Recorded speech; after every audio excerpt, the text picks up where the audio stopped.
written down here twice, Chris, so we'll give it to him. You read it twice. You're Yeah. what's his name? Timmy Two Times from Goodfellas? I'm going to get the papers, Get the papers, Right. yeah. Pete, maybe the person who puts this together wouldn't write it down twice back to back. Oh, I couldn't hear the opening. I'm glad you're giggling. We had some IFB issues, some technical issues, so I don't know what you're giggling about. Something about give me the papers, give me the papers? Laughing at myself. Right, good. Laughing at Goodfellas, Good. which is always a good thing to do. It definitely all these years is. later. And laughing at the little dig I got in at Pete's during that whole sequence about, maybe don't write it down twice. Oh, right, in the right, rundown. right. Which I checked today, he did not do. So, Pete, Good. thank you. And you're not Ron Burgundy, okay? I mean, I think. But what's up, everybody? It's Chris Simms Unbuttoned, brought to you by Verizon. It's the Monday Recap Podcast. Chris Simms, Paulie Burmeister here. How you doing? What's up? You doing good? Doing well. Paulie had a good weekend. Well, Notre Dame did not have a good weekend. No, they did not. But you're impartial, though. There you go. on the home radio broadcast, I'm as impartial as I can be. Thursday night, though, was interesting because my normal radio partner, Ryan Harris, I think your old teammate, Denver Broncos, tested positive for COVID early in the week. Wasn't feeling well, so late in the week decided he couldn't make the trip to call the ACC title game. I had a few hours where I thought I was going to call it by myself. Wow. So I'm thinking of these one-man mechanics. How can I do this? I'm gonna call the play, maybe sprinkle Break in it down a little. A little bit of insight, but we landed on our feet, got Joe Theismann in. So Awesome. I was with Joe T all weekend, which was fun. That's great. Then you certainly didn't have to Didn't have to say a whole lot. With Joe. Joe is the man. I mean, Joe really is one of my favorite old-time quarterbacks. He did say to tell you hello. I hope he did. I really love Joe. We have a good time. I see him out in Lake Tahoe for the NBC Sports, celebrity golf pro-am out there. Have fun with him there, which is always cool. But even as a little kid, the Giants, Washington, there was that rivalry. I got to meet him a few times as a young kid. He couldn't have been better to me. Noah's son. So that's cool. And he lives Notre Dame. I mean, he is all over it all the time. He used to text me at like half times of games, like, did you see this? Or what are they doing? So I know he's on it, and that's cool. And kudos to him, because Thursday night he found out he was going to do it. Right. It's one thing to know a little bit about your alma mater, but to have a thought for 15 seconds, some insight for 3.5 hours after every play, I mean, that's doing a lot with 36 hours of prep. So he did a great job. And side note, cool for me, I grew up in the 80s with that game on at 4 o'clock, with Pat Summerall and John Madden talking about Phil Simms, Joe Theismann, or Ron Jaworski every single Sunday. And now in the last 15 years, I've gotten to know all those guys. Right. So I've never really lost that fandom part where it's cool to hang out with Joe Theismann, get to know this guy that I was watching my whole childhood growing up. So just it's one more layer of fun to add to a good weekend. Okay, well, let me ask you one more question before we deep dive into this, because it is NFL related. Yes. What did Trevor Lawrence look like in person?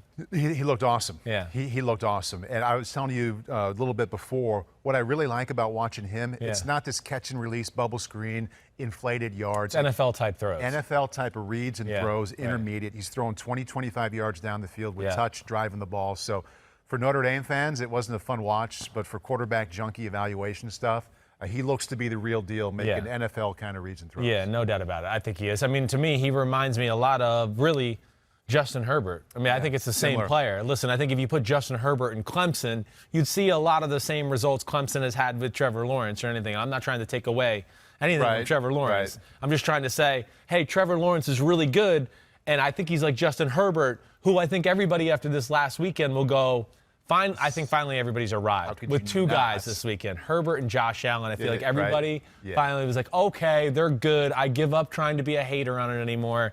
Let's move on and accept it. All right, so that's good. I thought Lawrence was a little more Joe Burrow. Like, I think the Herbert thing is a great compliment to him.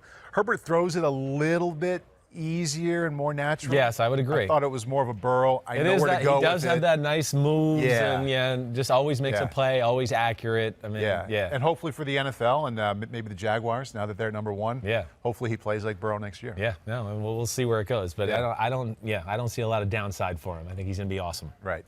All right, where do you want to start this? I think we ought to start with the heavyweight game of the weekend. Right. AFC against the NFC, Chiefs against the Saints. Sure. Even though it was a fun watch, both quarterbacks were either a lot or a little bit lesser than what we've gotten used to. Sure. Let's start out, and it was the Chiefs beating the Saints 32-29. Let's start out with Drew Brees, who was only 15 out of 34. Yes. So rare for him. Right. Obviously still hurt with the ribs. Here's what he had to say after the game.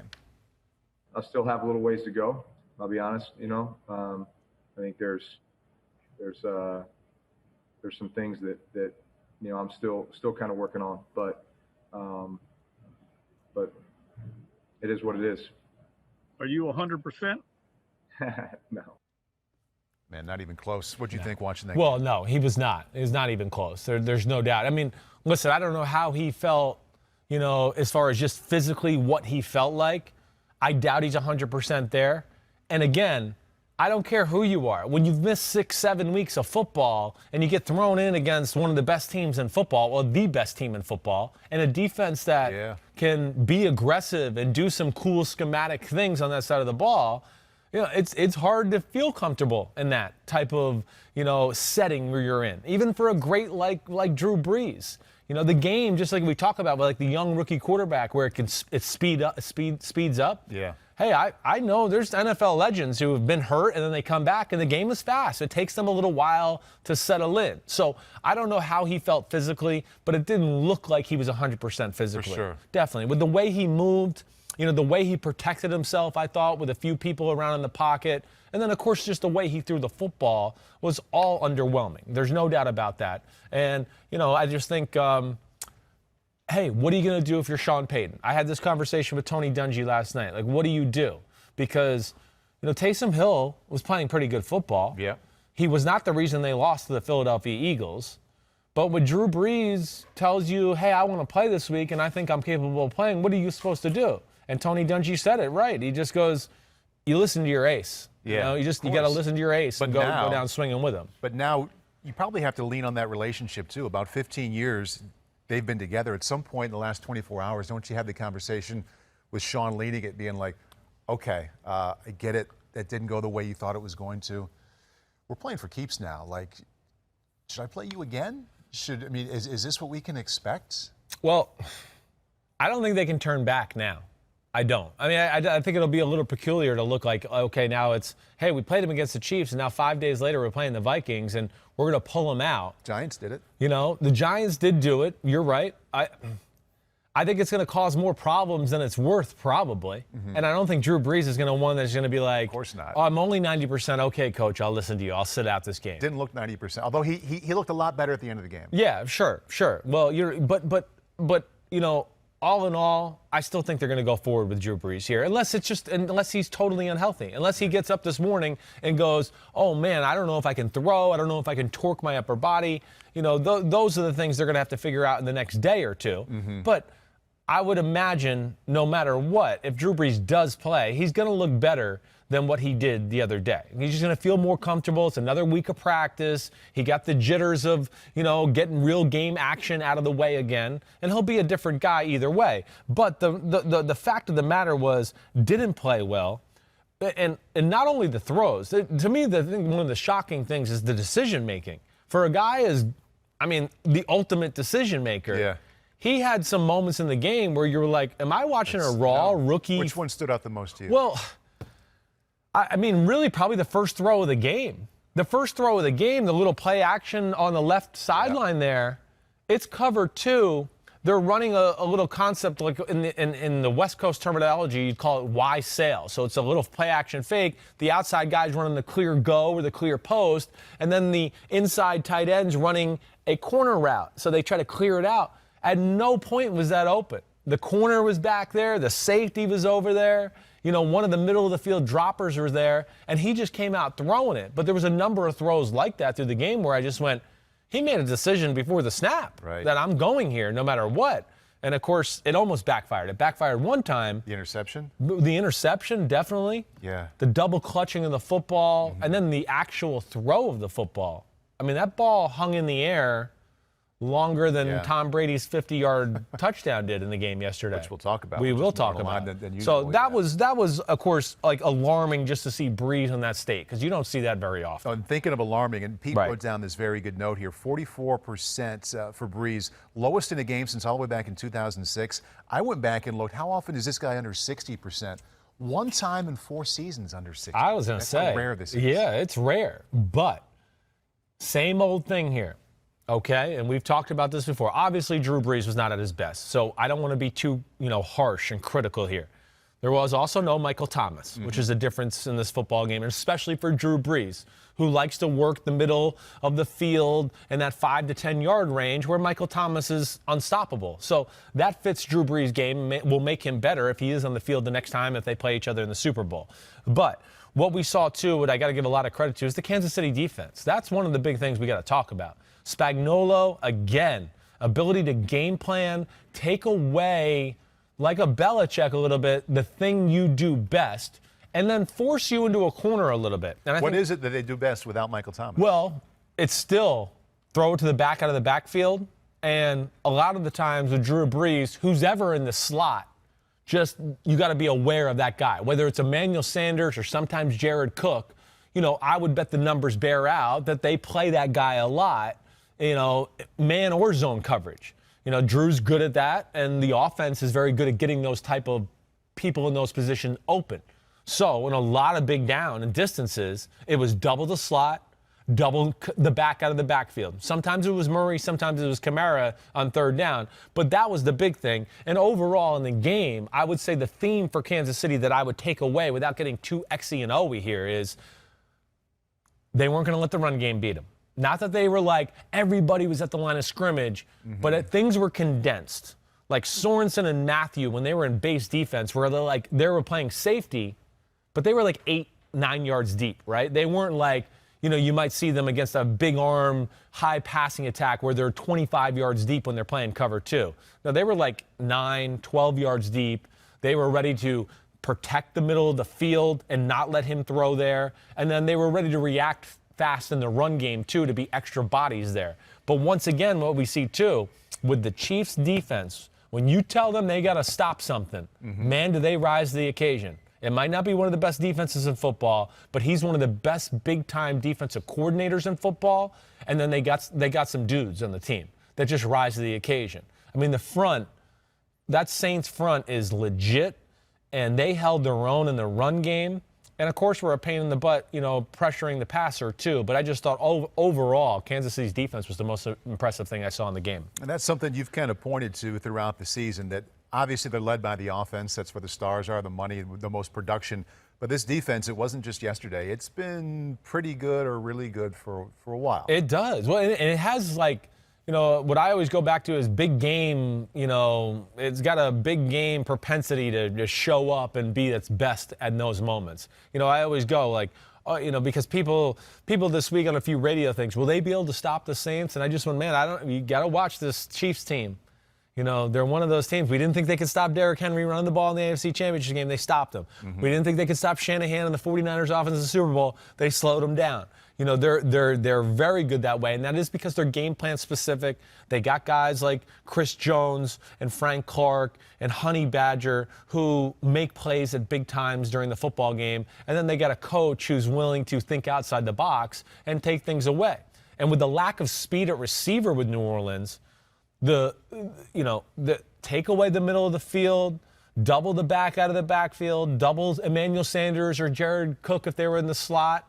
They were going to make Brees throw the ball outside into tight coverage. They were not afraid to get in the face of the Saints wide receivers. Saints don't have great speed there. So the Chiefs were comfortable in playing that matchup. That played in their hand, and, obviously they won the football game. The other end with Spagnuolo and that Kansas City defense, they know that their offense is going to score at least 28 more times than not. They're going to be in the 30s. Sure. They can probably call a game and play a game in a different way. Definitely. There's no doubt. They have a little bit of freedom there to be aggressive, because it's like the old talk we had last year when they were dying the slow deaths. It was like, that's the last thing you want to do if Kansas City is die a slow death. You got $9 zillion billion on the offensive side of the ball. You don't want it on the sidelines. So it plays in to where we talk about complementary football, right, with really good football teams.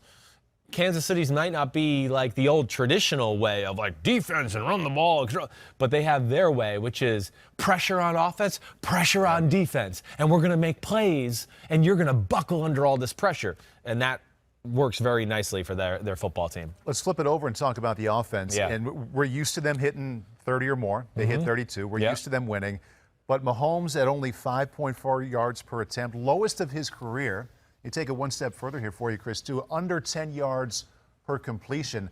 That doesn't happen very often with him. So how did they hit the 30 mark? How did they win again when Mahomes was not quite at his best? Right. Well, short field to start it off the interception. That helped out.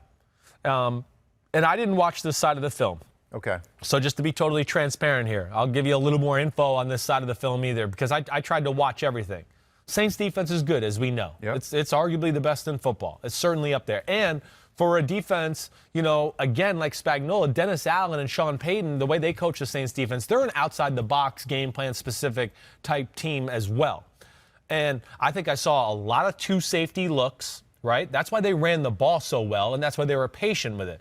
Mahomes and Andy Reid were you're going to play two safeties. We're going to run the ball. And a deep two safeties. You might see what I mean? That's what I was talking about with when they were the deep two safeties for the Chiefs when they were playing Brees was at 9 or 10 yards. These guys they're out of the screen at times. Right. They're 30 and 25 yards deep. Miami did it to him last week. Miami does it to him too, right?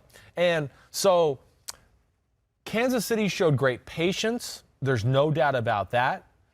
Their ability to run the ball. Again, they showed us another way where they don't have to win with Mahomes' right arm and all these bombs all over the place. They won yesterday with their defense and their run game.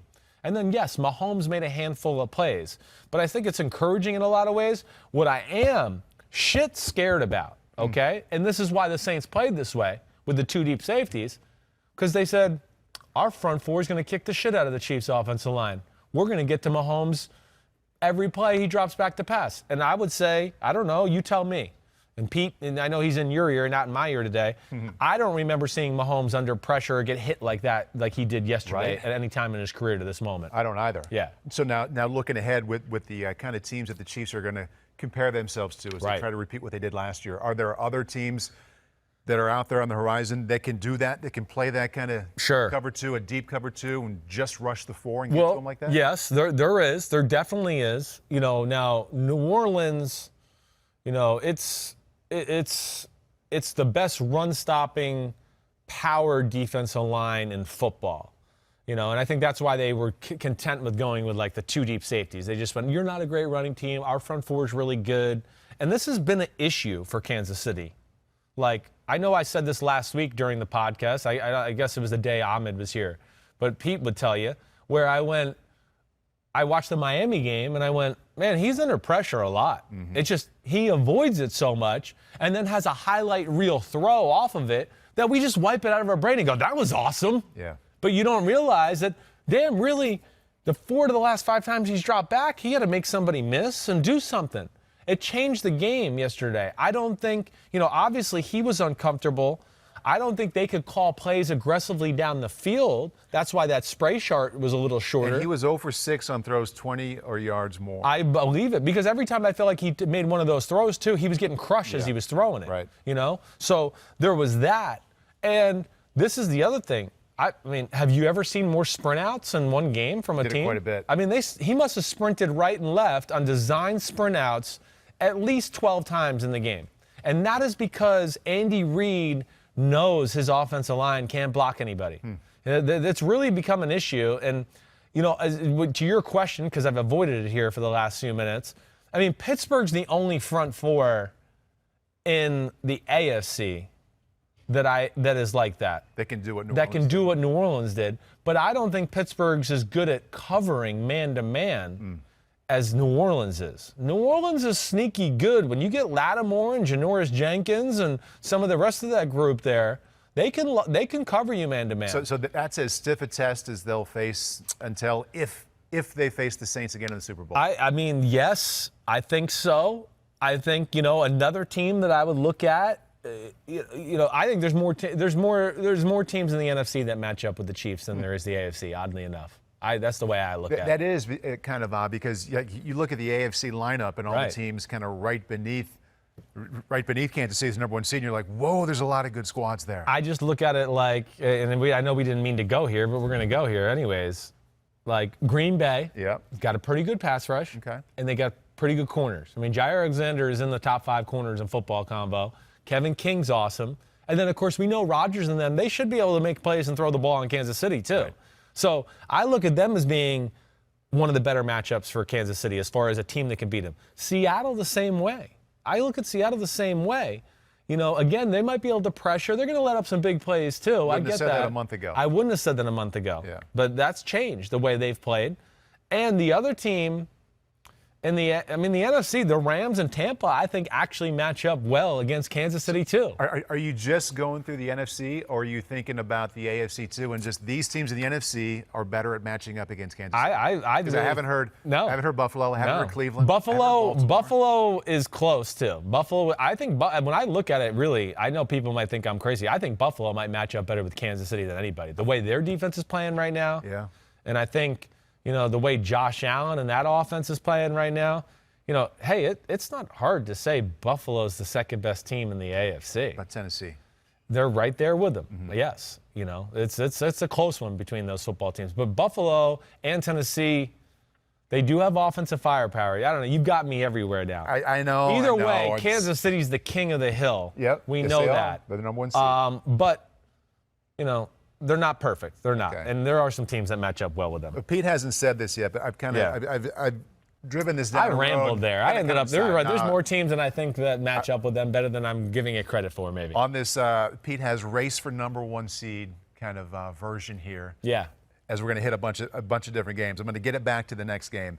Packers beat the Panthers 24-16. So you have the Chiefs number one seed in the AFC, Green Bay number one now in the NFC, and Steve Kornacki, who killed it once again. Yeah, he's last amazing. Night is awesome. Yeah. I'd love tuning in to listen to all you guys, but man, I think he's my number one reason to tune in now. So he has Green Bay now 76% chance to hang on to that number one seed with New Orleans losing.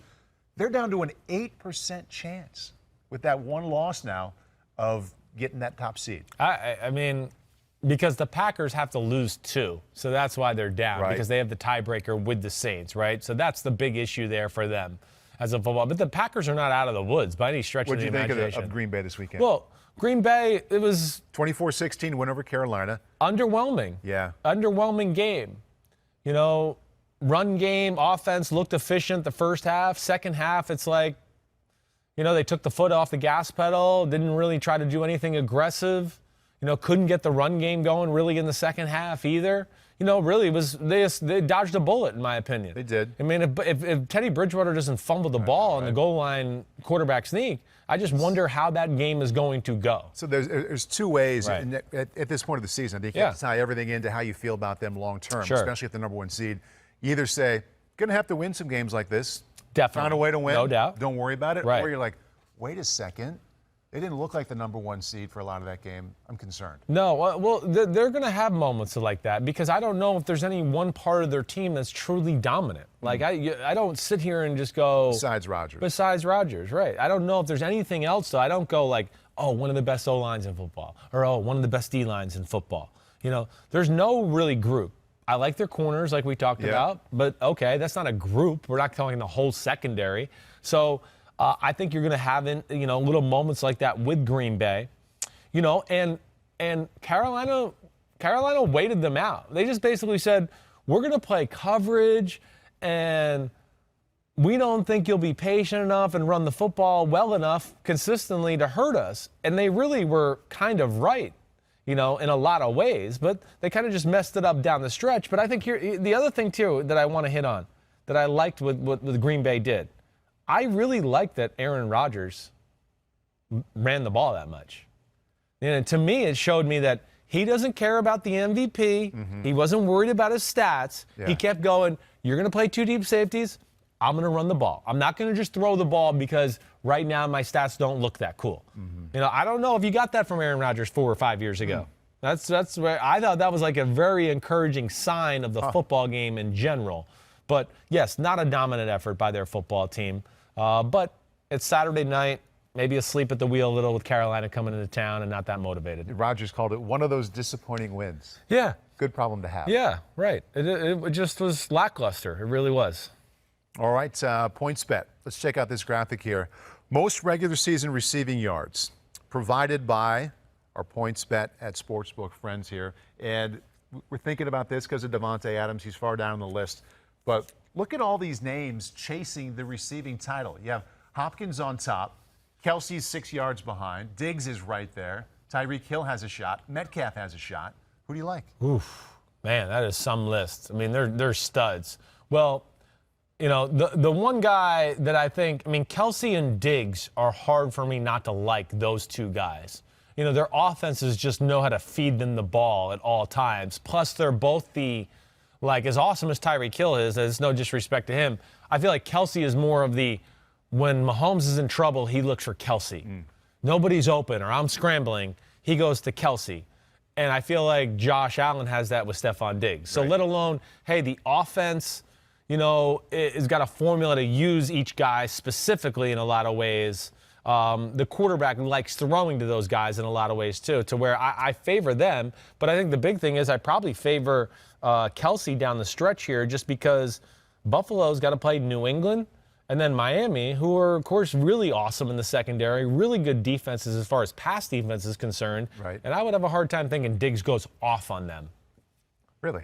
I would have a hard time thinking he goes off. They might go off as an offense, but I don't think like either one of those two coaches with the talent they have in the secondary that they're going to let Diggs go off on like, you know, games of 10 receptions, 140 yards here the last two games of the year. Well, the name we saw at the top of the list, DeAndre Hopkins. Yeah. There's a reason we kind of showed that. We're leading into Cardinals and the Eagles. But let's first take a listen to one of your favorite songs. Great way to segue. Damn okay. Damn. See if Pete's on it. Damn. Yes. I'm okay. Damn. I'm okay. Yeah, no, I mean, yes, I'm okay. The legal gambling. I know you can't hear it, but I'm enjoying it. Baby. I am I'm glad you are. Kristen. It is weird, Okay. actually, not having it in my ears. Damn. Okay. Okay, as promised, DeAndre Hopkins gets us into the Cardinals knocking off the Eagles 33-26. Damn okay. Of course, we're starting out with Kyler Murray, 435 yards of total offense, passing and running. First off, must be healthy. Yeah, Like second, whatever, the shoulder that got hurt up in New England or whatever, that must be healthy. I'll tell you the other thing that jumped out to me. The ball hasn't popped out of his hand like that in a long time. I know I'm going to try to find a way to ask him after the season's over, did you have elbow tendonitis during the year? Because, you know, now I'm starting to see this again from his arm where it's flexed here. I'm telling you, for a number of weeks, he was throwing like this, like he didn't want to put any pressure on his elbow. Either way, he threw the ball phenomenal yesterday. But you know where it all started? It all started with Kliff Kingsbury. I'm telling you, it was one of their better offensive game plans all year. What'd you like? Well, we've talked about like offensive diversity with them, like the 2 and 3 tight end sets, right? And I don't want to just see like sprinkled in like, oh, here was 2 tight ends in, and now we're going to 4 wides for the next 30 plays. And now here's 2 tight ends, and then we're going to 4 wides for the next 10 plays. They had some sustained drives and moments of doing some different things on offense where I went, way to go, Arizona. Like, you're going to be a lot tougher to defend if you start making teams game plan for all of these other formations and personnel sets. But, you know, more than that, I thought I saw more of a variety in formations, personnel. They had a lot of play action schemes that were married to the run where, hey, we're running the ball, the backside guard pulled, now we're going to fake that run, and the backside guard's still going to pull. Was he under center at all? He was under center a little bit. There was definitely a handful of snaps of that. So that is what I like to see. You know, the other thing they did is they kept the tight end in the block a few times and let him just sit back there and feel comfortable so he can go, all right, I know I'm small, but who gives a damn? I got people blocking for me, and now I can sit here and wait for a 20 or 30-yard throw down the football field. So that was nice to see. But either way, I thought just the game plan itself, and people need to go back there and check too. Saw a lot of like pre-snap, fake the jet sweeps, you know, then drop back to pass, do that stuff. So just some little schematical advantages opened up their offense. And I think that was the biggest thing I took away from the game, let alone Kyler Murray looked better. And then what happened because of that? DeAndre Hopkins looked better because now he's not in a spread out here, you know, with one other receiver in a 2x2 set where, hey, you're limited on how many different combinations you can do with 2 guys out here. Now you move him around and he's running across and he's running a corner post and he's doing all these other things. He becomes a lot harder to figure out where he's going and where the ball is going to go to him at. And I thought that was a big thing for their football team. So now at 8-6 with Kyler Murray clearly feeling well throwing the football, and they found something, what you're pointing out here. How big of an issue are they? How big of a concern are they for the NFC now that they're 8-6 and that they've turned the corner a little bit? I mean, if they can play like this, like if their offense can show this diversity, you know, and what you saw yesterday, it opened up the run game a little bit, you know, but it'll make me think differently of them. I got done yesterday, and I wasn't sure how they went about their game totally, right? I knew it was more successful, and I'm watching and all that. But I came away yesterday going, if the Bears and Cardinals play, I mean, the Bears are going to be the 7th seed in the playoffs. And I know we're going to hit on the Bears in a minute here, but that showing made me feel better about the Cardinals. No, the other thing with the Cardinals and why they need to continue to play with these, you know, 2 tight end sets and things like that. Listen, their tight ends are good. Dan Arnold is becoming one of the better pass-catching tight ends in football. You can't take him off the field. That's stupid to me, to just go 4 wide receiver sets. You know, so he's good at that. I saw a few Lamar Jackson design type runs for Kyler Murray. Okay, that was great. But I think when they get their best 12 or best 11 players on the field sometimes, I think it's their 12 personnel sometimes when I go, you know, Arnold's on the field and Max Williams is on the field. The other tight end's not bad either. But then, you know, Christian Kirk with DeAndre Hopkins and Chase Edmonds or Drake in the backfield, man, that's a lot to defend. The biggest thing is that we talk about all the time. The fact that they changed formations, ran the ball, play action pass, you know, it made the field bigger. Right. It made the Eagles have to defend way more than, oh, it's going to be shotgun, and it's going to be a quick throw there, and a quick throw there, and a quick throw there. And then, oh, he's going to ride him, and he's going to run right there. And then, oh, if we stop too much, he'll fake that and throw the slant there. That's all you had to worry about with their offense. Now, there was a lot of moving parts to where a defense isn't going to feel so comfortable. So Kyler Murray responds really well to what Kingsbury did. 27 out of 36, 406, 3 touchdowns passing and 1 rushing. Other side, Jalen Hurts, also over 400 yards of total offense, 4 touchdowns. One question here from Twitter from Luciano. I'm going to try this one more time. Luciano. Is it a hard It's a Luciano. Yes, it is. Yep. North Jersey. Yes, exactly. Right. I have a nephew named Luciano. Luciano Donoso, not Luciano Simms. Damn okay, Jalen Hurts, moving the ball and making plays all game long, 4 touchdowns. Just scratching the surface. I'm intrigued to know where you see room for improvement on his game, considering NFL defenses will adjust sooner rather than later. Well, it's all about his throwing that has to improve, and not that it's bad.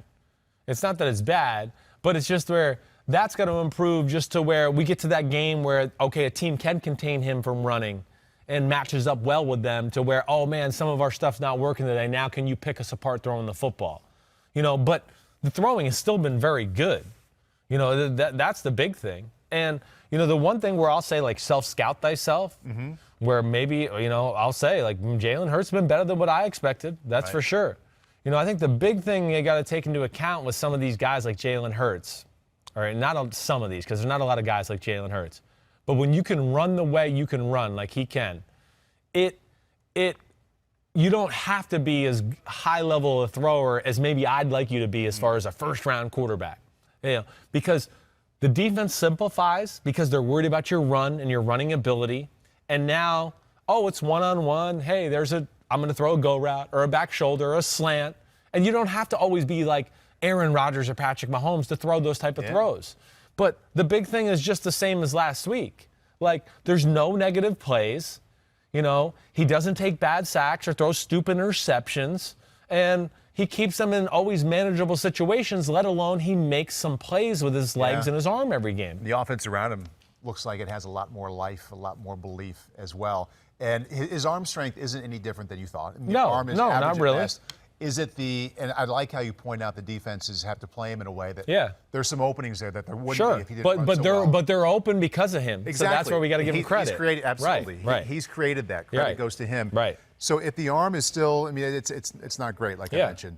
Is it the anticipation or the decision making? Like, what other part of him is a little better than maybe you thought? Well, I think, I actually think the control of him, just how he controls the football is better than I thought. You know, there was too many throws at Oklahoma where I just went, what? Like, you can't miss that like that.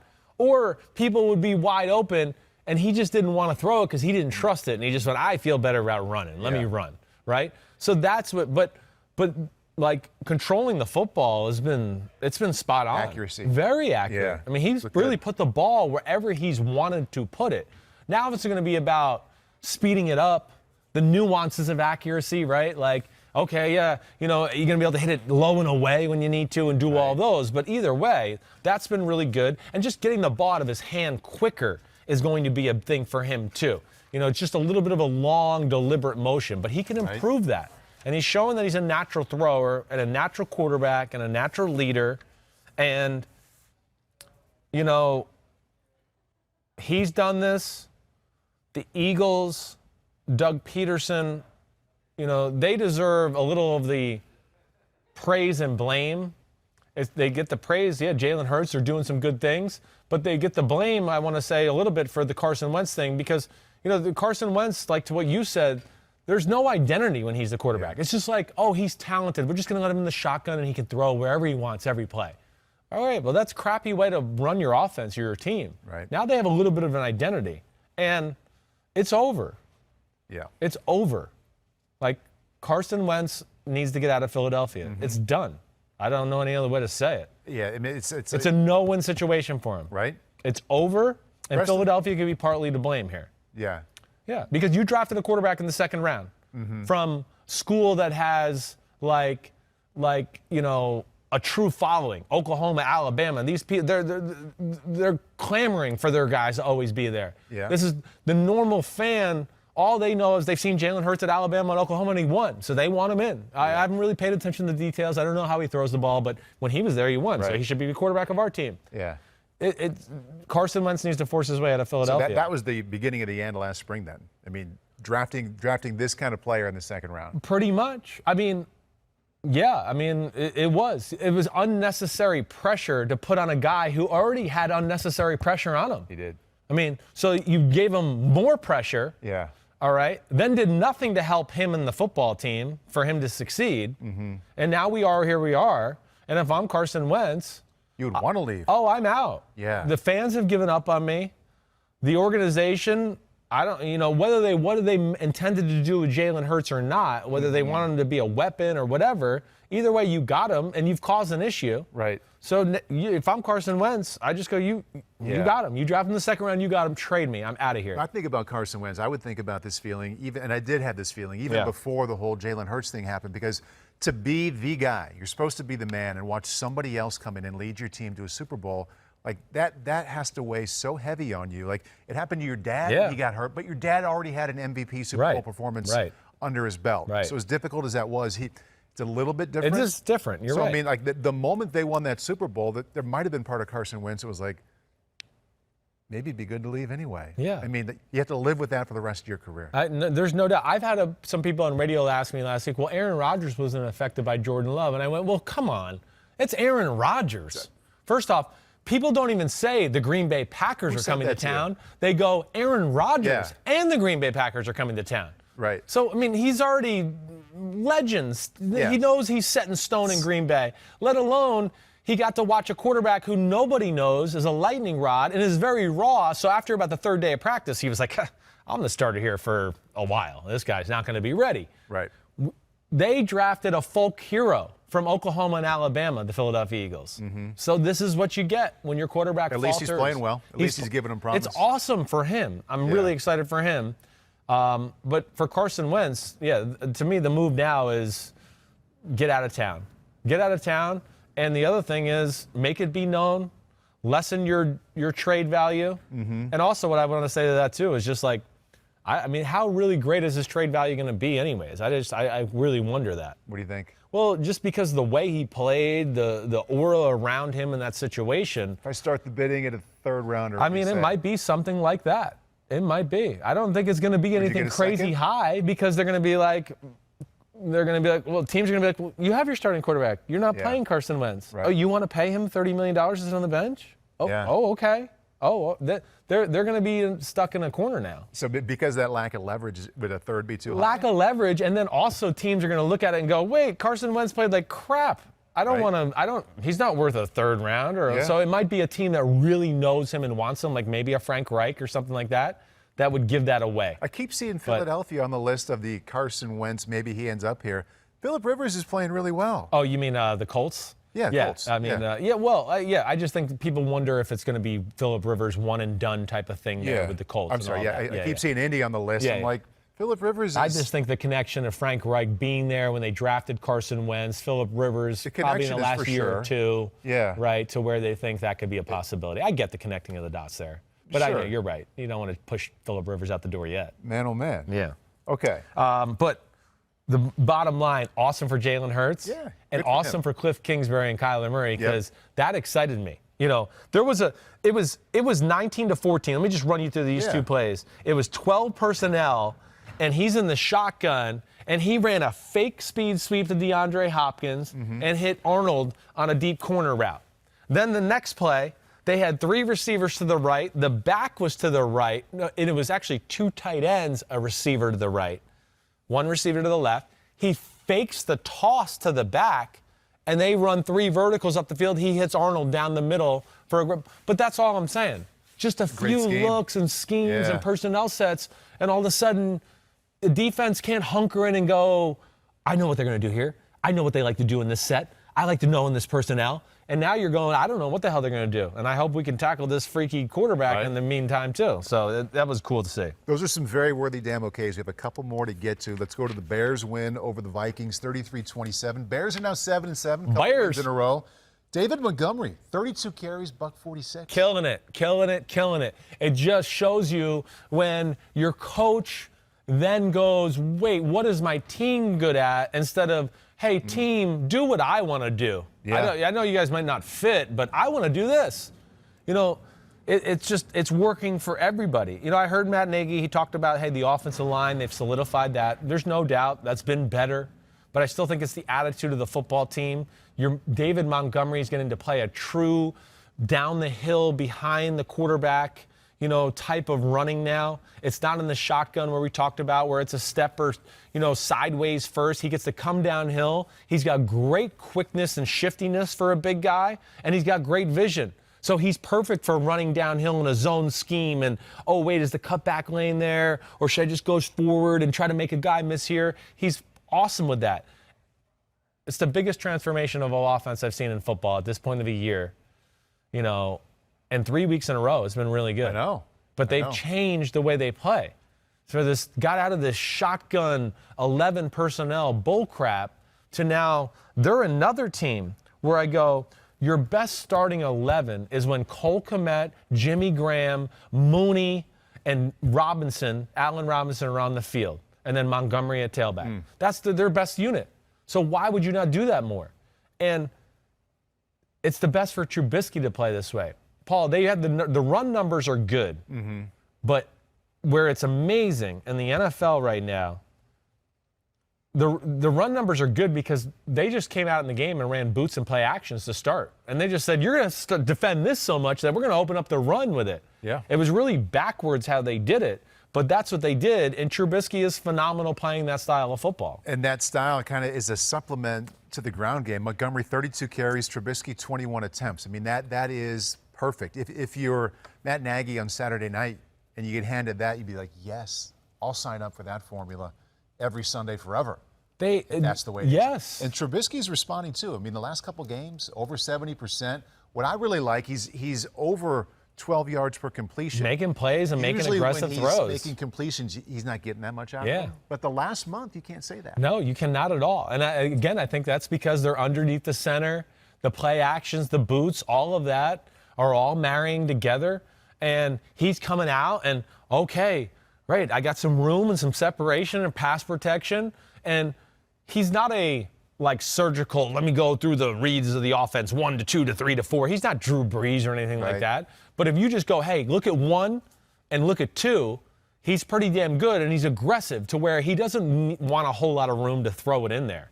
So that's where it's really worked, and it's really worked well for him. And another team, just like we talked about again, where I just go, you know, there was even some improvements on what they did last week. They had the whole speed sweep thing going with Mooney. They really did like what Minnesota and the Rams do to everybody, the Bears have become. Inside, outside zone, boots, speed sweeps, fake the speed sweep, boot out, hit the guy I just faked the speed sweep to in the flat. I mean, they're doing all that stuff. It just shows you, Paul, this is the way the NFL is going. It's going this way. You know how like 5-6 years ago we were going spread. Well, the Seattle scheme kind of ruined the spread because that was 8 guys at the line of scrimmage. That's what happened to Peyton Manning in the Super Bowl against them. Right. You know, all the pick plays and bubble screens. Oh, shit, Cam Chancellor and Earl Thomas are now. I can't get any of those plays to go. So that started to end the spread offense. And the way defenses, I really think the next thing we're seeing a transformation in football right now where it's going old school. Most of the good offenses, except for a few, it's all about run and play action pass and boots. Run and play action pass and boots. With the amount of freaky fast safeties and linebackers and pass rushers defenses have in the NFL right now, this is the offense's next move to combat it.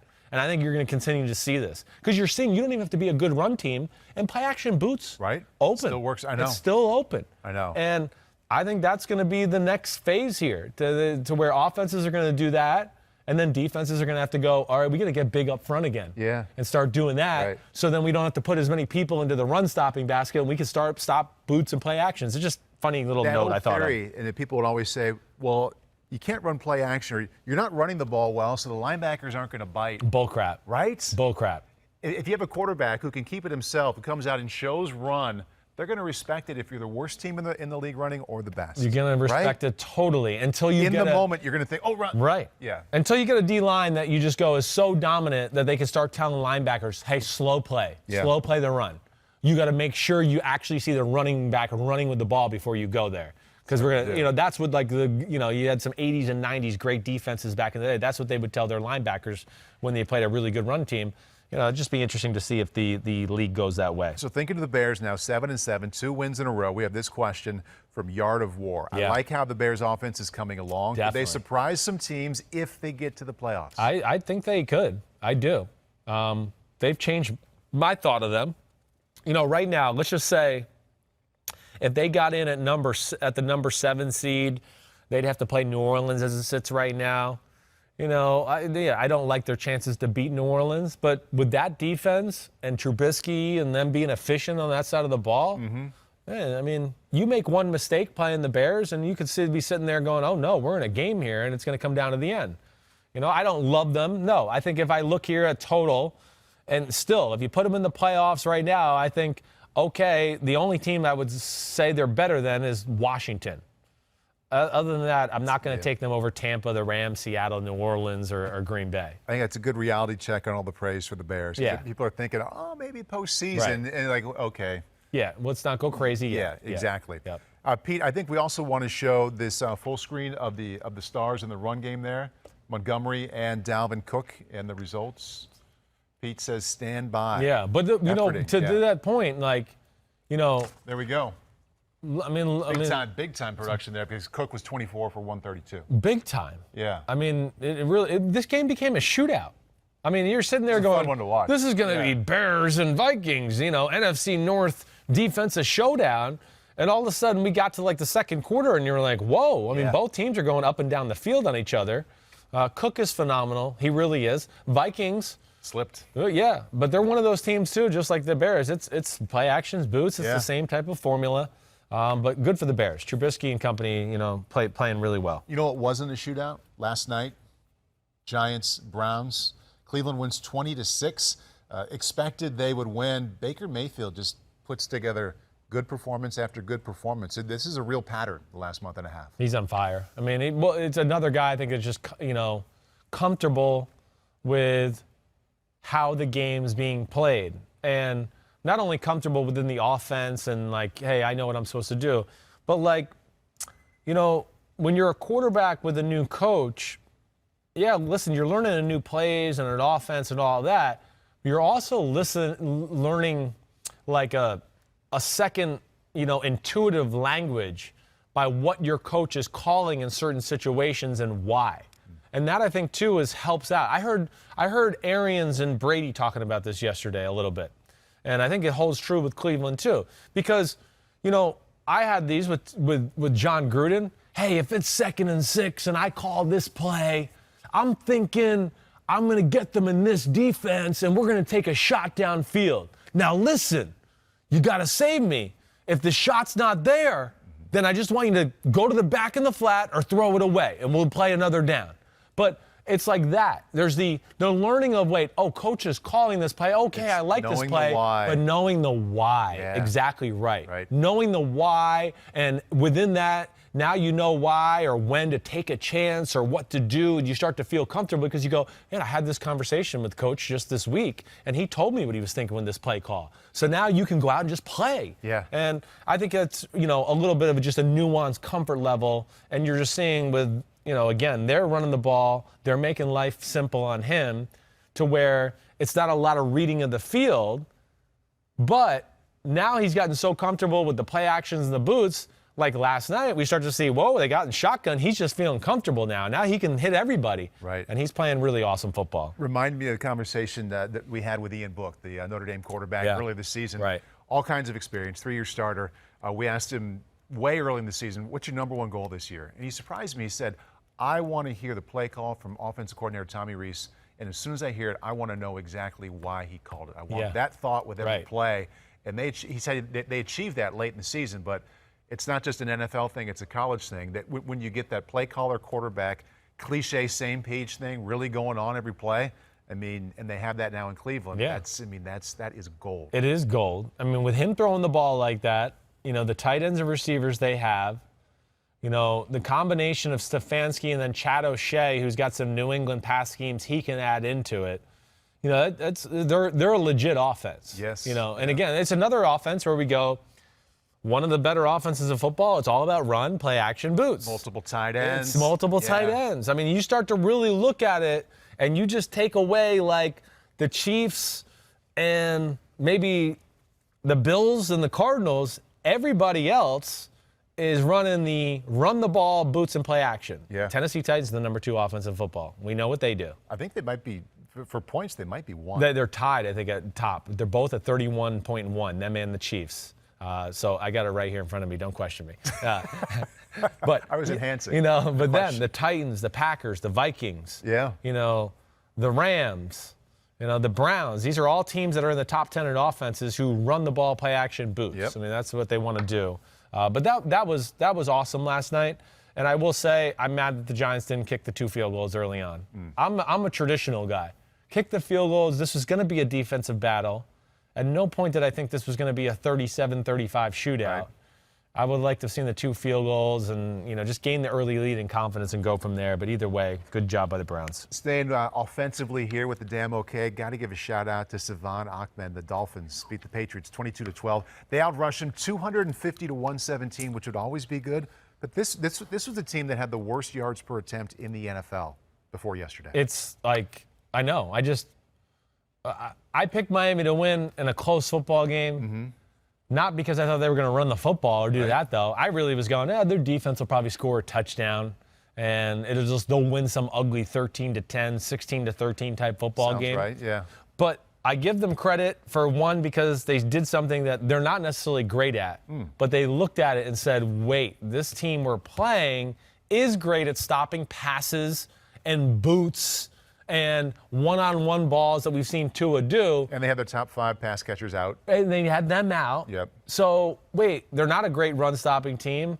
Let's just try to take advantage of that aspect. And, man, it wasn't like overly complicated what they did.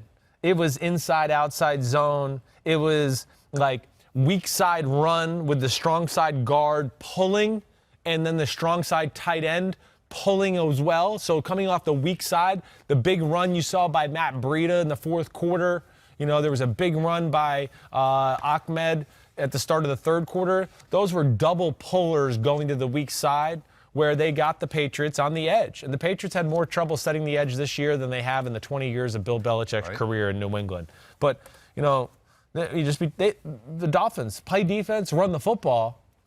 You know, Tua's smart and doesn't make any bad mistakes. I know he made the one in this one, but for the most part, he plays a pretty clean football game week to week. 20 for 26. They're going to be a pain in the butt. Yeah. You know, he makes a scramble run for a touchdown. That was a nice play.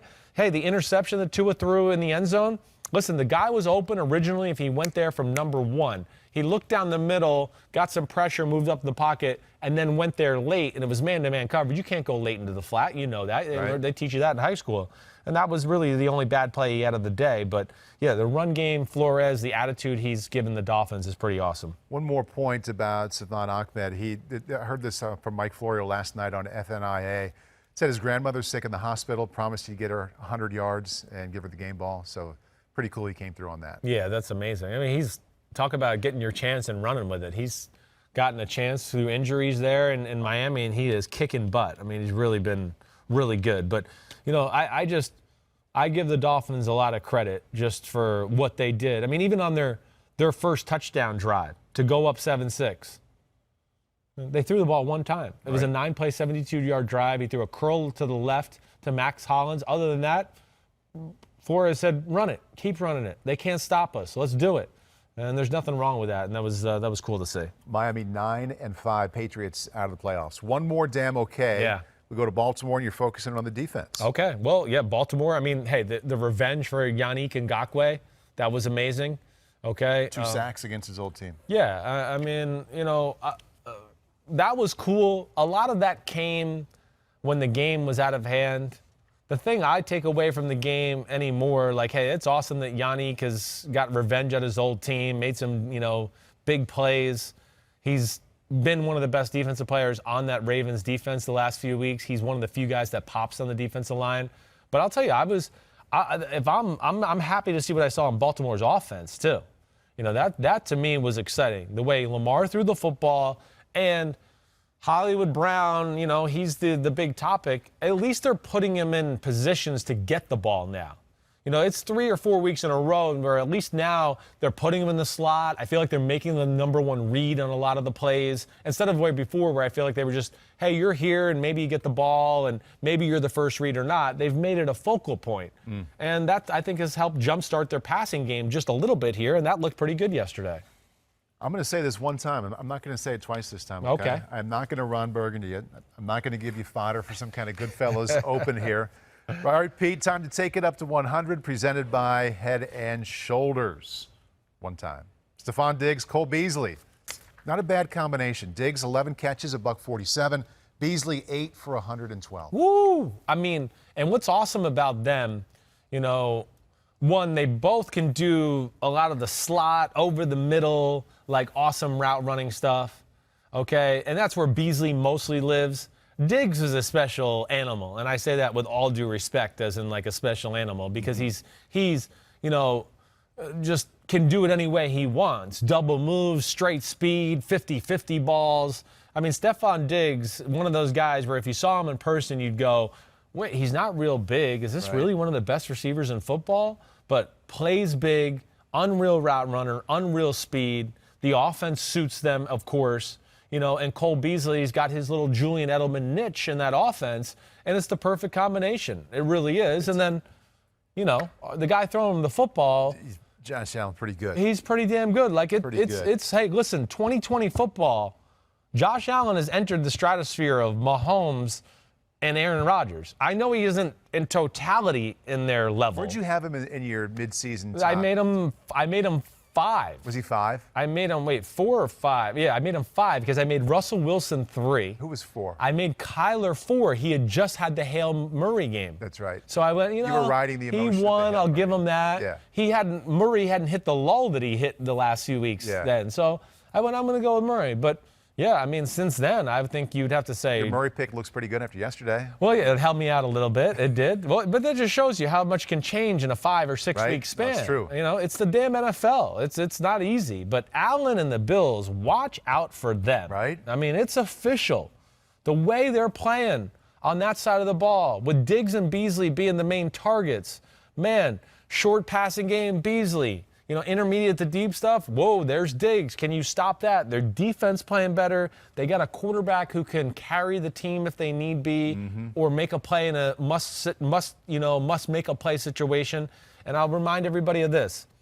This Denver defense was the same defense that Mahomes and Kansas City couldn't get in the end zone against a few weeks ago. Yeah. Right. Josh Allen got in 4 times. Yeah. Twice with his legs, twice with his arm. Isn't he just like wearing it too, wearing the record, wearing his stats? Like you look at Buffalo's record, oh, that's awfully good. You look at his numbers, oh, that's good. He carries himself that way. He does. He has that kind of He's got the feel. aura right now, right? Absolutely. I agree. Yeah. He's gotten, I really feel the loss to the Titans and the Chiefs made the Bills grow up as a football team. Like, Yeah. whoa, wait, they are on another level than us. Intensity, detail, all that.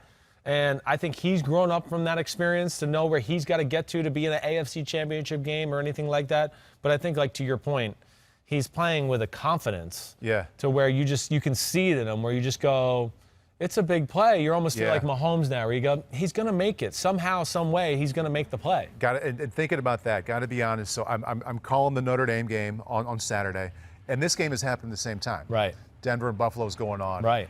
Every chance where there was like a little break, let's pause 10 seconds for station identification. If Buffalo's offense was on the field, I was looking up to watch Josh Allen for as many seconds as I could. And Joe Theismann was beating me to the punch every time. Joe was watching every time he knew that Josh was on the field playing and Notre Dame wasn't going on. Right. Both of us were like watching. Well, because he knows he's talent. got this. I wonder what this guy might do. Exactly. Yeah, it's still a little raw.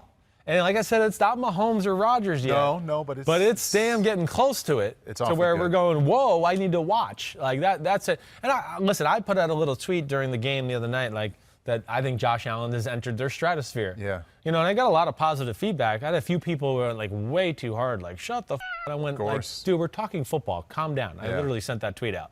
Like, relax. And then I had somebody else go, who's he beaten this year? And I went like, what? It's Who has a better resume of who they've beaten? Mm-hmm. I mean, he's beat the Seahawks, the Patriots, the Raiders, the Rams, the Dolphins. Oh, the Steelers. Oh yeah, them too. I mean, it speaks for itself. Just get over it. He's good. I want to make one last comment on the fit, too, of Diggs and Beasley and how well that's working. Yeah. These are the same two guys that were nice players on their former teams, but they fit what they're doing in this new offense so well. They fit together so well. Diggs already has the franchise record, 111 catches a season. Beasley, a career-high 950 yards, 931 from the slot, leads the NFL. He's special, and to your point, it is. It's that. You just said it. They got into a place who knows how to utilize what they really are as a football player. Mm-hmm. Dallas's offense, when Cole Beasley was there, they've never been famous for using slot receivers. Right. There's never really been a great one. They didn't know how to use him. Diggs, Minnesota up there, we know what they were doing. Had his moments. Yeah, they had his moments, but it's not as a wide open route running type offense as he's in right now. They're running, the Brady 2014, 2015 New England Patriots offense right now. And Diggs fits in that very nicely. Thinking about the receiver combos, pop quiz here. Yeah. So it's not full-fledged QB Jeopardy, but we're just sneaking a little one in here. The last time the Bills had two 1,000-yard receivers in the same season, 2002. Ooh. Name them. Wait, 2002? 2002. They had a pair of 1,000-yard receivers with Drew Bledsoe. So Peerless Price one of them? All over the place. Peerless Price. Peerless Price. Pete's even more surprised than I am that you got that one. And up yours, Pete. Pete's yelling louder than his kids in the background. Yeah.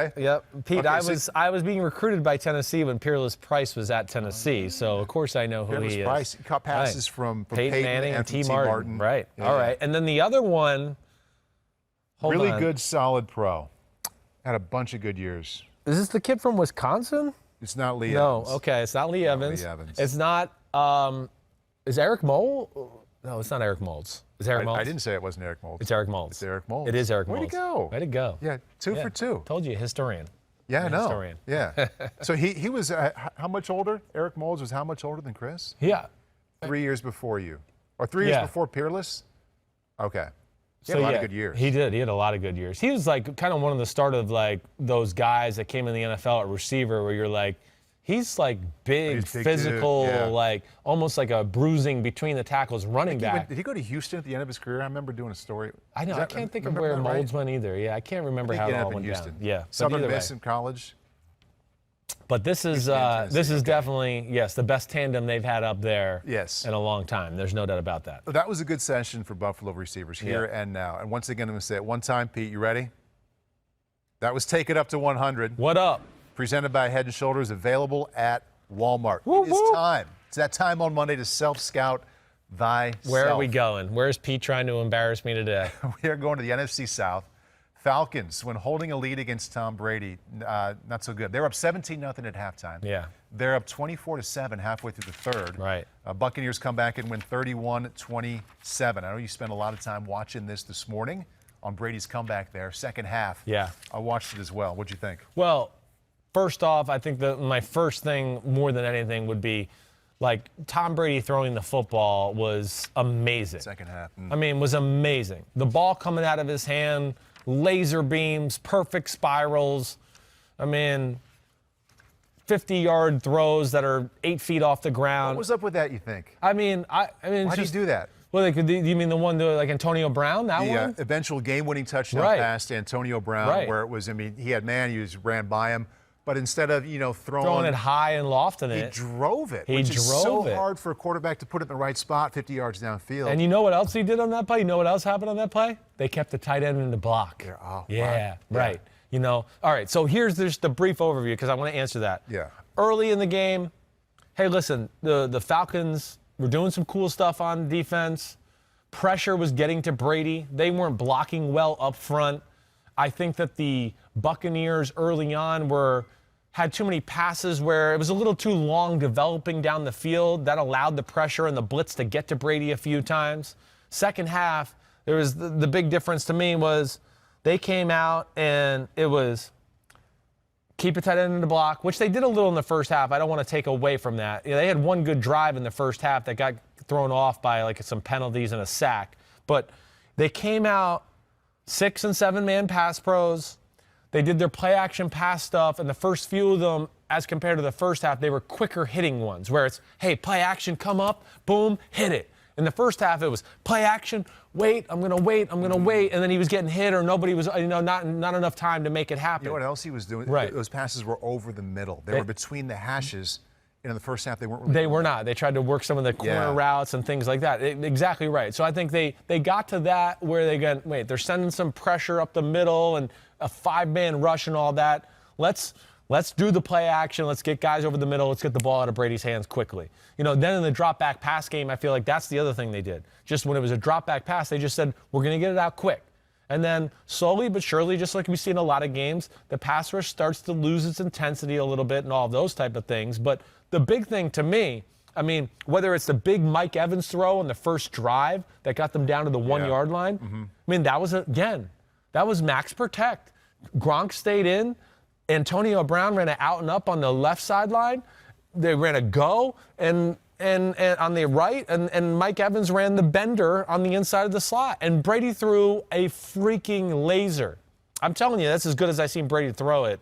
He's been throwing it good all year. But he was on. That was on. Yeah. Man, the Falcons, if you don't know who your daddy is, you know now. That's for sure.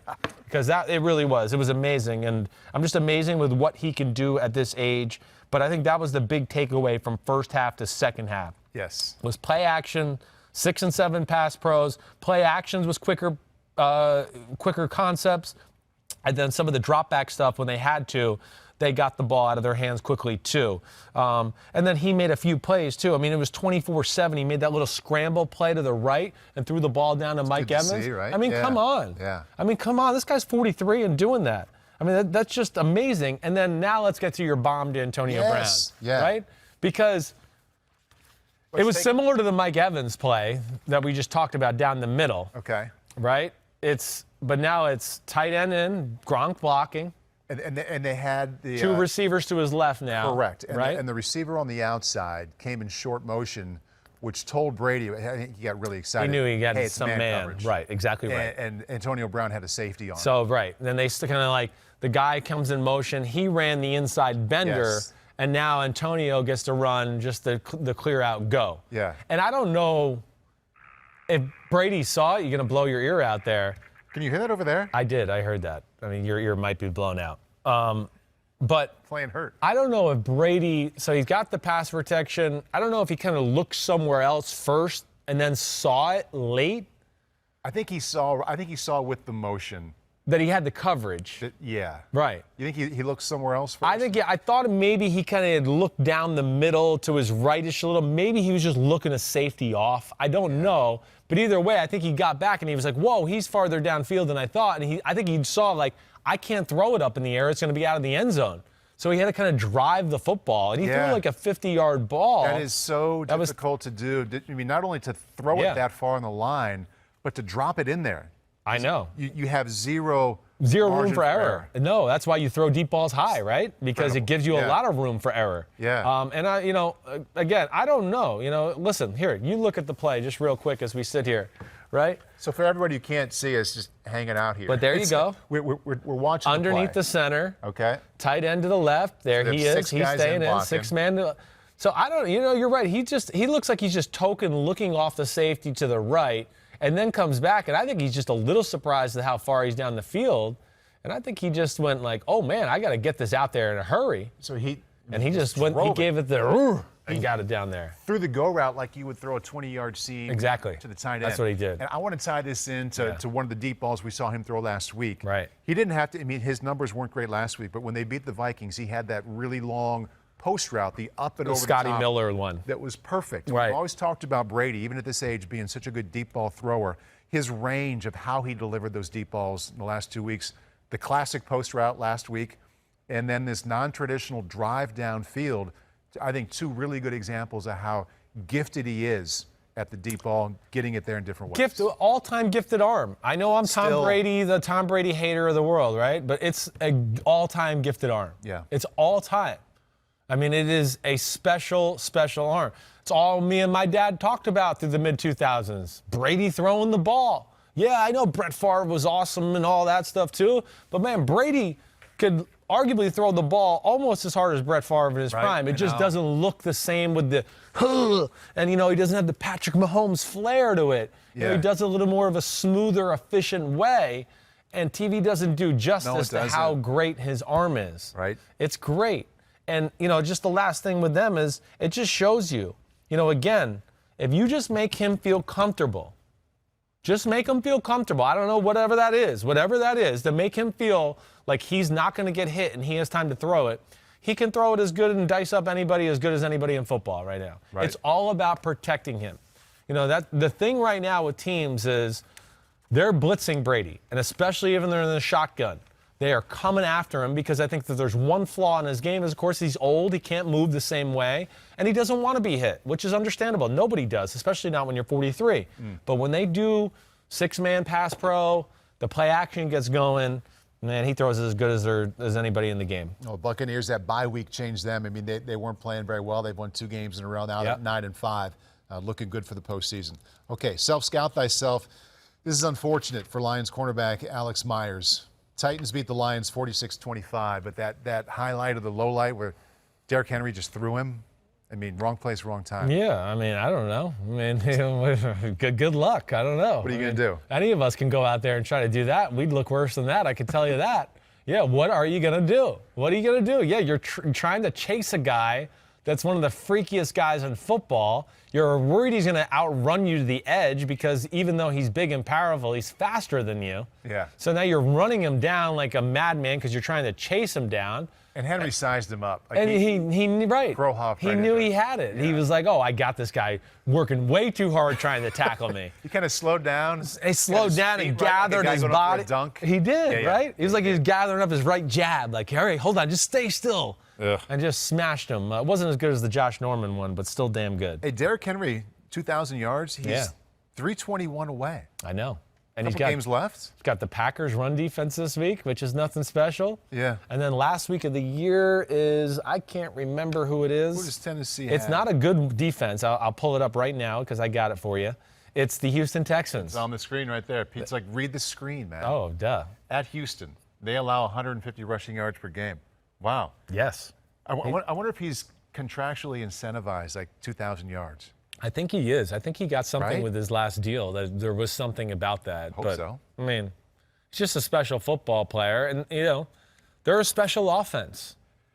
It says right here they've scored one more point than the Chiefs. Well, I mean, I've seen his math, like, you're talking about Pete's math. Pete's math is really questionable. I'm going to go with NFL Jesus over Pete. Where did Pete go to school? Pete, where'd you go to college? I'm going to go with Boston College. Boston College? Well, I knew a lot of Boston College kids. Some were smart, some were stupid. I got a whole list of them. I'm from North Jersey. Like every other kid goes to Boston College from North Jersey. All right? NFL Jesus, it says Chiefs at 31-1. Who's NFL Jesus? GSIS. It's NFL GSI, which is Game Stats Information Site. Okay. But, I thought it was somebody's handle. Yeah, we call it Jesus, right? No disrespect to the real one. Oh, especially this time of year. Yes, definitely not. Don't want to piss him off now. You're on the naughty list. Right? Okay. All right, I think the Titans. The Titans, though, again, another team plays through the run, but just it's amazing to me how explosive they are in the pass game. Yeah. And, I'll said it before, say it again, Tannehill, deep ball throws, he just doesn't miss. I mean, it's unbelievable. The deep throw to Corey Davis in that moment of the football game, that. But, that's where they're sneaky, one of the most dangerous offenses in football. They really Buffalo's are. more dangerous than Kansas City, though? Yes. I think I still will say that. We can revisit more. I know. It's a tough weeks. one. It's a tough one. Both damn good. They're both damn good. It depends on the defense who's playing them and who matches up with them. Yeah. But, the interesting with the Titans is if they can't run the ball, they can beat you passing the ball. Mm-hmm. It's not like some of the other great running teams where we go, maybe the Rams or somebody where you go, if they don't run the ball, I'm not sure about their passing game. I don't have that question with the Tennessee Titans. Right. Okay, Rams lose. Rams lose to the Jets. Yes. Okay? Yeah. I haven't said anybody's lost to the Jets all season. 23-20. Jets come up with their first win. So let's stay positive with them to start here. Sam Darnold going home to Southern California, getting a win, and Jets defense not bad again. Jets defense, yeah. I mean, we've said that a lot through the year, right? I feel like, right? The Jets defense they're no cupcake, that's for sure. First off, like to Sam Darnold, just to answer that part, I didn't study that side of the ball as much, but I watched this game pretty closely on TV yesterday. Two things that really were awesome for him. Three things. One, great for him going back to LA, winning a game there. Yep. Cool for him. His quick release and his movement in the pocket were big in this football game because it wasn't like the pass protection was just scotch-free all day and he was just sitting back there, baking cakes and doing whatever. His quick release and his ability just to bounce and move and do all that stuff got him out of a number of trouble situations where Rams usually get sacks and those type of things. But they took advantage of opportunities. They were patient with the run game, and they just made a few pass plays on offense to put some points on the board. But the story is the defense. Yeah. The story is really the two guys in the middle. Nathan Shepard, 97, and Quinnen Williams, before he got hurt, they kicked the shit out of the Rams in the middle of that defense. Then there's the other aspect. It's the same thing we always talk about. I'm sorry to sound like a broken record. Talking about the Rams offense? Yes. Yeah. If they can't run the ball and bootlegs aren't there, they can't do anything. Their drop-back pass game is underwhelming schematically, and they have a quarterback who, I don't know what, just is not that special as a passer. He's not. He's had a run here recently that definitely speaks to that. I mean, it's not like one or two games. No, it's a number of games. They've had a lot of average pedestrian games. Yes. Yeah. I think, he's towards the bottom of the league in throwing the football. Just purely throwing the football. Accuracy, different varieties of throws, the ability to throw a catchable ball. They have a few drops every game, and I go, yeah, the receiver should have caught that. But he throws one of the most uncatchable balls in football. It's a knuckler. It never spirals or spins. It just kind of wobbles through. He had a few throws on TV yesterday where I was like, man, that's an NFL quarterback. He just threw a ball that looks like that. How about the top two picks of that draft right now? I know. It's not looking good. Yeah. That's for sure. You're right. Wentz and Goff, Strugglesville, big time. But that's what concerns me about the Rams. I mean, it's the same thing almost every time we talk about the Rams losing a football game. It is. And I am trying. Listen, I'd love to tell you a different message or come up with something else different to say. But, I think ultimately, I just mentioned, his ability to dice you apart with throws, make big-time throws, make plays off schedule. They're all towards the bottom of football, at least in my evaluations. And that's where they struggle in those type of games when teams take that away from them. I want to get it back to Sam Darnold in the sense that this win that they earned, and let's throw up another Steve Kornacki full screen here, who was with us again last night in the studio. So now the Jets, they had firm control of that number 1 pick. Now they're back to 32% likelihood of getting the first pick because Jacksonville, now it's 68%, and we have to assume that'll be Trevor Lawrence. Well, definitely. Trevor Lawrence is going number 1. There's no doubt. Listen, I know that people are mad up here in New York that the Jets won. I don't know, maybe that's why you fire your head coach a few weeks ago. Maybe that's why you do it. So then you don't have a head coach trying to win a game down the stretch. I don't know. But what do you expect them to do? Right. Nobody on the Jets is going to, fold the tents. Adam Gase, even though he'll probably never be a head coach ever again in his life, he doesn't want 0-16 on his, and he's not going to be there next year. So he doesn't give a shit about the draft pick. Right. He doesn't care. Right. And the players that will be there, too. They're not sure if they're going to be there either. All they're going to do is go out and play. Right. That is so not a thing, tanking. It's maybe not in a another thing. league, another time, but Agree. not right I now. mean, can you finagle it a little to maybe where your team is less than what you could really put out there? Sure. Oh, we're going to play young guys. We're going to do this. Okay, yeah, maybe you can finagle, but you're still not going to get those guys on the field to not play their best. That's where you're right. It's football. It's free agency. Most guys on every team are not guaranteed to be back on the team next year. There's only 4 or 5 guys who go, I'm back no matter what next year. The rest of the guys are fighting for their life on a weekly basis. And Right. I think people forget that aspect of NFL football. I don't. The Jets too. I don't know. Is that a good thing for Sam Darnold or a bad thing that he won that game yesterday? Does that keep him in New York? Does he want to He stay? might not want to be in New York. I don't Right. know. Also, what I'll say to the Jets too is this: the Jets fans. You can win with Sam Darnold. I know it's we haven't seen a lot. I wish he would have been healthy too. I've seen enough on the field that I feel like you can win with Sam Darnold if you give him some help and did some things. Do you have to swallow hard with that, or have you had that feeling? No, I feel pretty good about that. I do. I feel like I've seen enough good from him. I think if you put Sam Darnold with the Cleveland Browns, they're having similar success that Baker Mayfield's having right now. Right. He's been in the crappiest position you can possibly be in.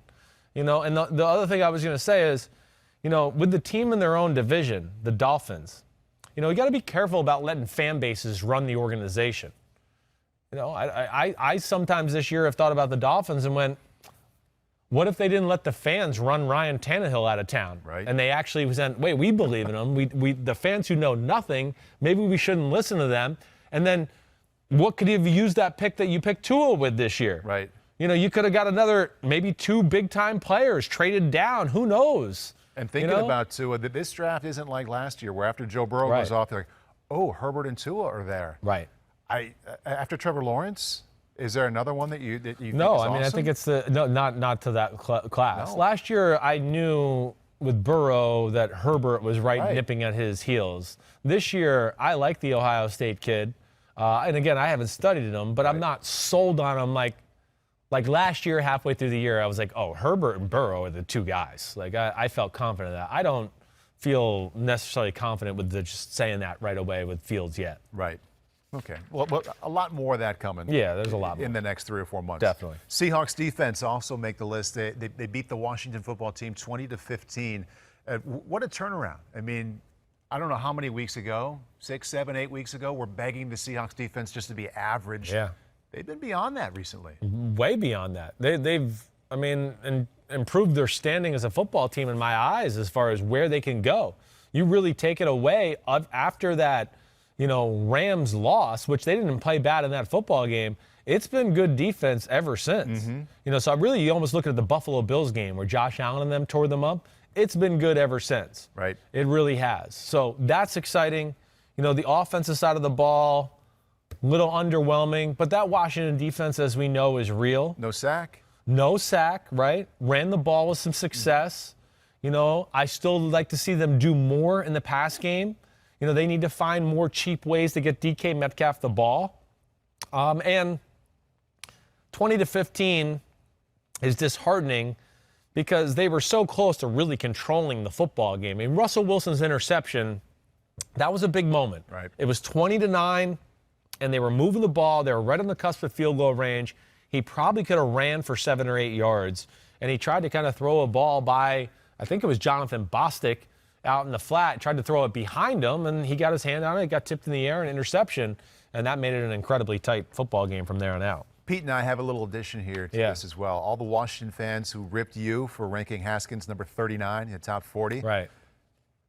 Maybe time to self-scout themselves there. Or Yeah, themselves. well, yes, but Only you know one what? Game, but And again, I don't care either way. Dwayne Haskins, a little rough at the start. I was encouraged by what I saw overall yesterday. As the game went on, he made some throws and scrambled and moved. He's lost weight. He looked better that way. You know, he had the bad interception. It was 6-0.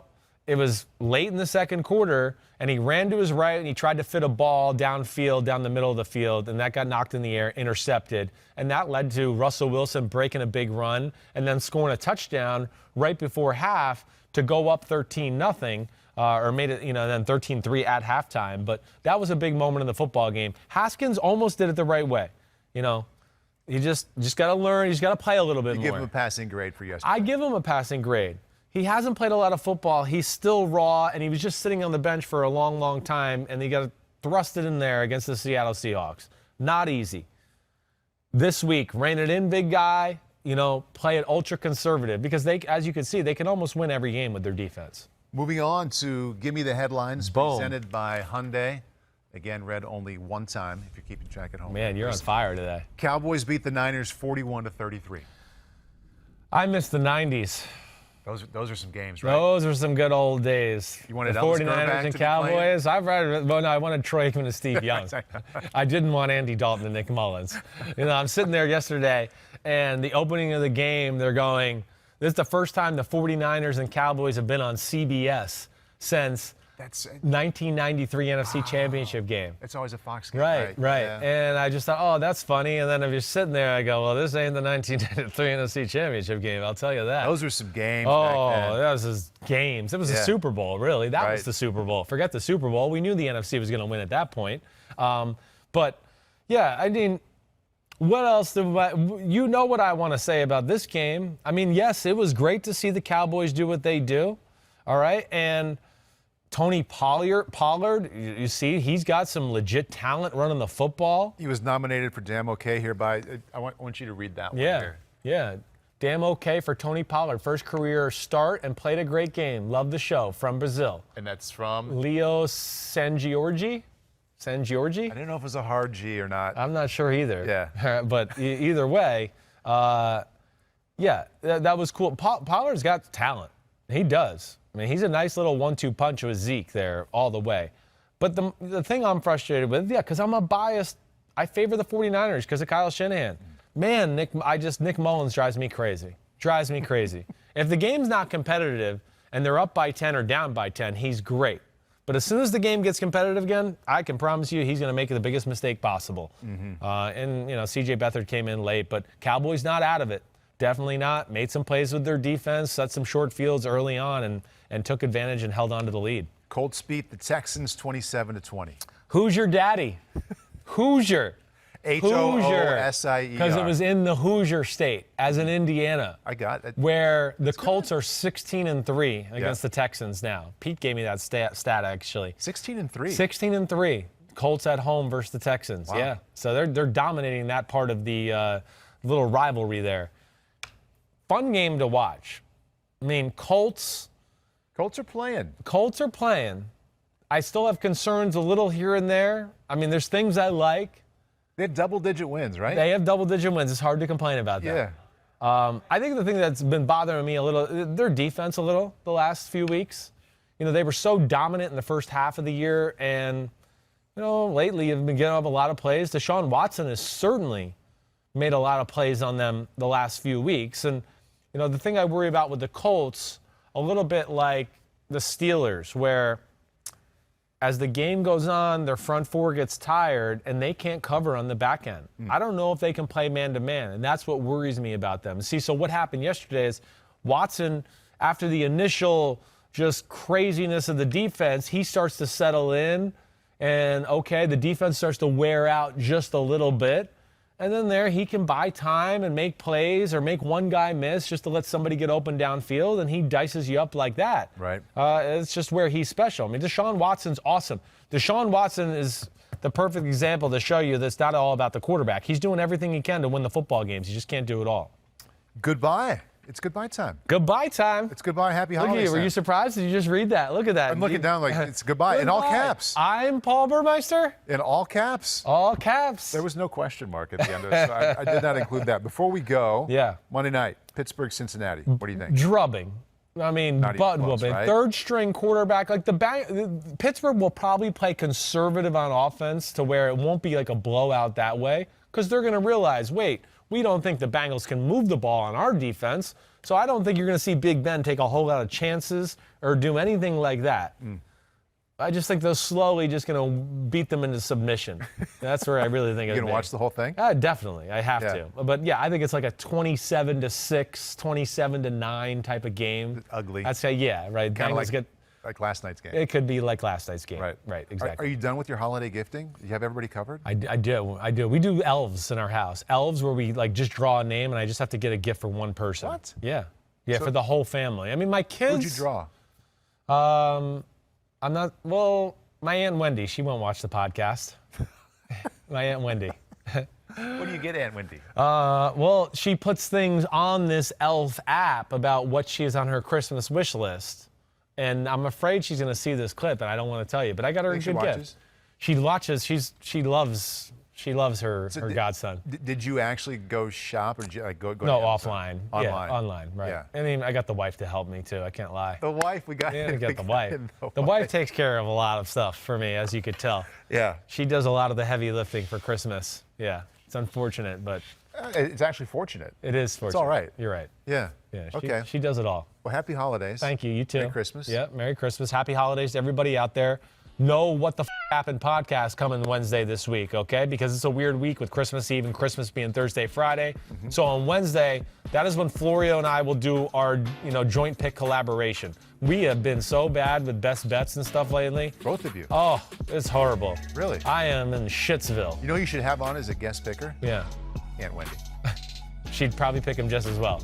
I just can't pick the best bets. Yeah. I just can't do it. I thought you were doing well with that. I was. That was 5 weeks ago probably when you asked me. Because Really? It's been crappy ever since. I picked the game straight up pretty good. Yeah. Everything else is not good. Not so So much. tune in for that on Wednesday.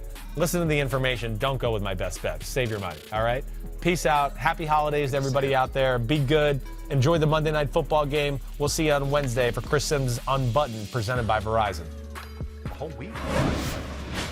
A long time. Hi, I'm Mike Tirico, and thanks for watching.